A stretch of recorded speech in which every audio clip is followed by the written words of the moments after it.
morning! Good morning guys! Parang blurry kayo. Medyo maaga akong nakapag-ready. Actually kami ni Khalil. Kasi sasamahan namin yung mama ko magpa-check up sa mata niya. Kukunin kami ng kapatid ko dito and then kukunin din namin si mama. Tapos si Khalil lang yung isasama ko kasi of course hospital yun. Hindi ko nga talaga sana isasama. Pero kami kalingawan si Khalil. Hindi ako matutuloy sa Marie France ko for today. Kinancel ko na lang. I think andito na sila. Yeah, andito na sila guys.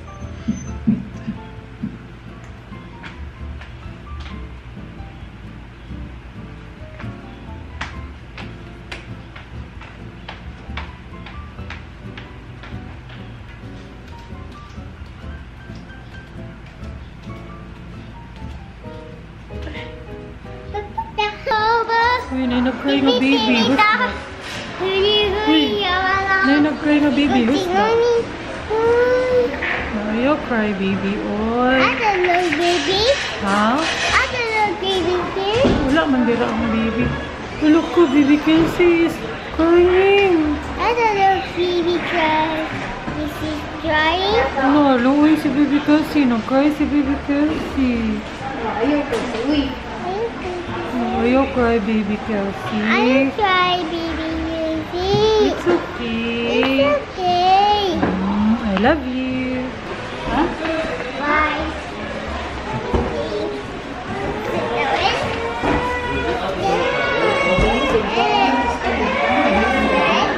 Ako nabusog ko sa manok. Awang mata ni mama. So, pwede na niya tangtangon rin ma. Tangtangon, kitang ako niya. Ano siya, kinakabahan siya kasi medyo maldito ang doktor. Kasi dito kami sa Myeongdong. Cheers. Kani kay kimbap with spam. Ang siyang spam. Kimbap na spam.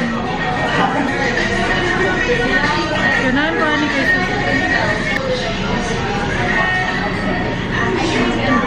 sushi ba? Korean chicken. Hari ka?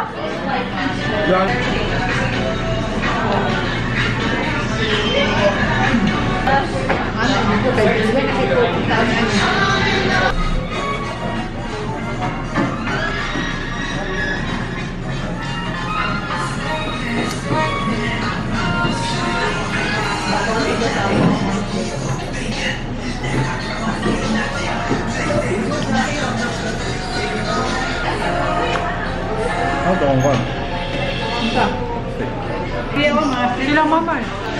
Ha? Oh, ayan guys, andito na kami sa condo. Sama namin si mama. Ayan si Khalil. And ito yung sinasabi ko sa inyo na cabinet na tinatrabaho ni my loves. Ayan. Ayan, siya lang gumawa niyan.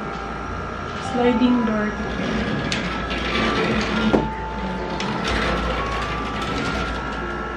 Ayan yung kinakabit niya ngayon. Kaya hindi pa ako mag-condo tour kasi hindi pa tatapos. So, ngayon, parang lalo tong hindi matatapos. Dahil dito. Tabingi. Dahil dito. Sabi ko baka hindi siya makatulog dahil dyan. Hindi kasi pantay yung sahig.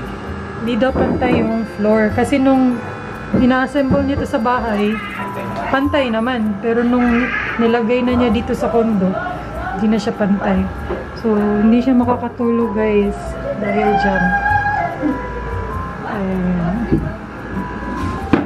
So, machi yung door dito sa bed frame namin. Medyo makalat pa kasi hindi pa tapos linisan. Kamunsa siya ma? May dance! May dance! Dance na! Dance na dayo! Kanghulu. Ay, naada yun. Thank you so much. Kali, look! What's this? This is strawberry. Why man? Si mama lang ani mag-eat. Hey, look at mama, oh!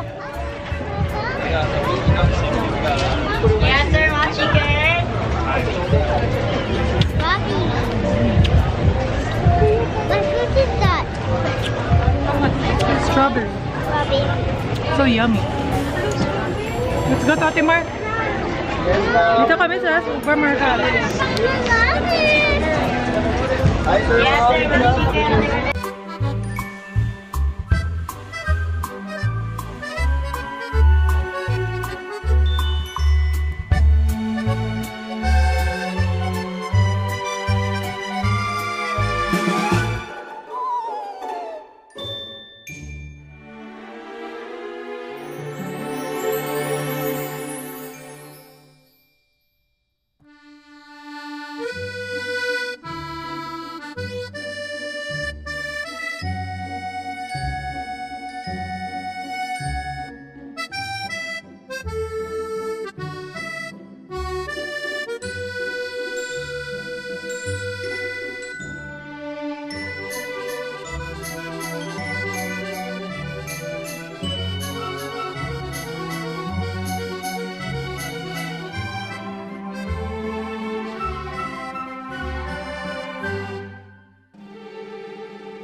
Ay, so, ayan guys. Kauwi na kami finally sa bahay.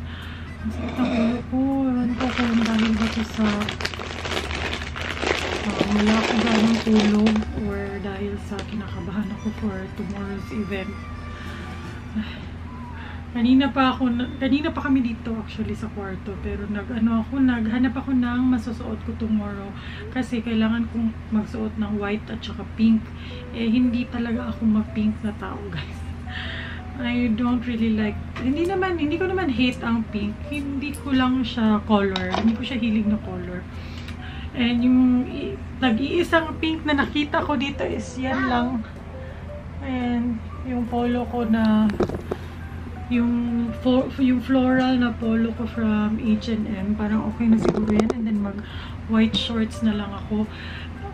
Meron akong pink na, super pink na dress, pero ang tsaka kung isusuot ko ngayon kasi ang taba ko pa.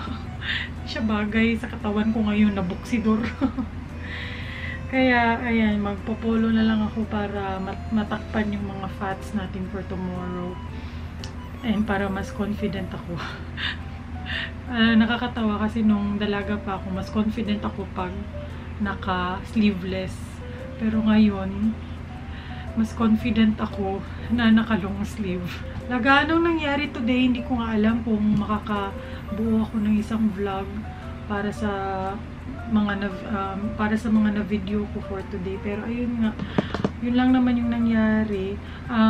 Naging okay naman yung doctor's appointment ng mama ko. Okay naman.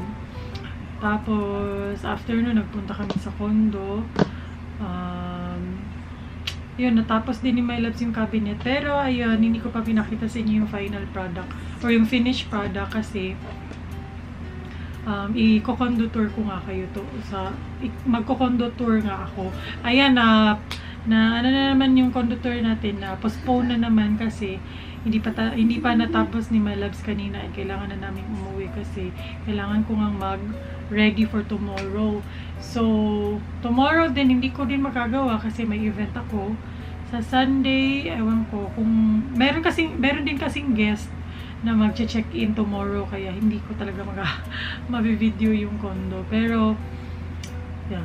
We'll see kung kailan talaga natin ma-condo tour, guys. Basta one of these days, mag-condo tour ako kasi, lalo na ngayon na natapos na talaga ni Melabs yung cabinet. So, yeah. Kinakabahan talaga ako sa event. This will be my first event na public speaking talaga. after the pandemic. Kasi before the pandemic, meron na akong mga events na ganito eh. So parang medyo nasanay ako that time, hindi na ako ganun kinakabahan. Pero ngayon kinakabahan ako kasi imagine 2020 is yung pandemic. So 4 years na din akong hindi nakakapag-event na nagsasalita sa stage, ganun. Although I think kaya ko naman, kaya ko talaga siya. Ano lang, kinakabahan lang talaga. Wala nang nangyayari kanina eh. Kaya minsan din, ayoko mag-upload ng vlog kasi pag walang nangyayari sa buhay namin, nahihirapan din ako mag-isip ng title. Kung anong title ng vlog. Hindi ko alam ano yung title. Yeah, actually, yan yung isa sa pinakamahirap, yung pagta-title ng vlog. Kasi parang ganito, walang nangyari sa buhay namin. Ano lang, routine day lang, wala akong ma-title. Ang liit na problema. Parang maliit siya na problema sa iba, pero for me as a vlogger, malaking problema siya. Like, it takes time, it takes some brains na mag-isip ng magandang title. At saka thumbnail. Oh my gosh, not to mention the thumbnail. By the way, magde-declutter na naman ako ng mga damit ko kasi ayan, umaapaw na naman yung mga damit ko. Ewan ko anong nangyayari guys. Hindi naman na ako gaanong bumibili ng mga bagong damit, pero umaapaw na naman yung cabinet ko. Nakakahiya na namang ipakita kasi magulo na naman siya sa sobrang daming damit. So, ayan, abangan nyo, magpo-post ako ng mga pre-love. Kasama ng mga pre-love ng mga bata. Mga shoes ni Khalil, tapos mga napagliitan na, gano'n. So, ipopost ko yan sa shop account ko. Uy! By the way, before, ay, meron pala ako nakalimutan. Nagpunta kami ni Mama sa Ayala, yung mall na katapat lang talaga ng condo, and buti na lang naalala ko, kailangan kong bumili ng mga bagong panty. Kasi alam niyo, every time nagpupunta ako ng Marie France, pag nagti-treatments kasi doon, kailangan mong magpanty and magbra lang. So, nakakahiya naman pag yung panty mo, gisi-gisi na yung panty, no? Makawaw sabta sa mga nurse na mag-handle, no? So, ayan, isa sa mga go-to ko na pinagbibilhan ng panty, aside from H&M, yung mga panty ko ngayon mga from H&M, walang H&M dun sa Ayala Central Block. So, yung nakita ko na lang dun is bench. So, ayun, isa din yan sa go-to kong pinagbibilhan ng panty. Yung bench. Very TMI, no? Pero, ayan, maganda yung mga panty nila kasi maganda naman yung quality. And then, favorite ko from them is itong mga black. Ayan. Panty haul! Mga babae naman yung viewers ko, so okay lang. Ayan siya. Tapos, sobrang mura lang din. Nakalimutan ko i-mention na sobrang mura lang din ang panty sa bench. 300, ito medyo mahal tong black. 329.75. So, 330. Tapos, tatlo na siya. So, parang 100 yung isa. And then, ayun nga, ganito yung tsura niya. Ayan, gusto ko yung mga black na yan kasi very, ano lang siya. Basic lang din. Medyo madalang akong colorful na panty. Actually, ayoko ng colorful na panty. Tapos, ito naman, more on gray at saka black siya. Ayan, yan lang yung mga pinagsusuot-suot ko na panty guys. Yung mga plain colors lang. So, ibabalik ko muna ito kasi lalabhan ko muna before gamitin. So, mga ganyan lang siya. Ayan. Mga plain colors. Color gray. Ayan. Plain gray. Ang ganda na ng quality nito.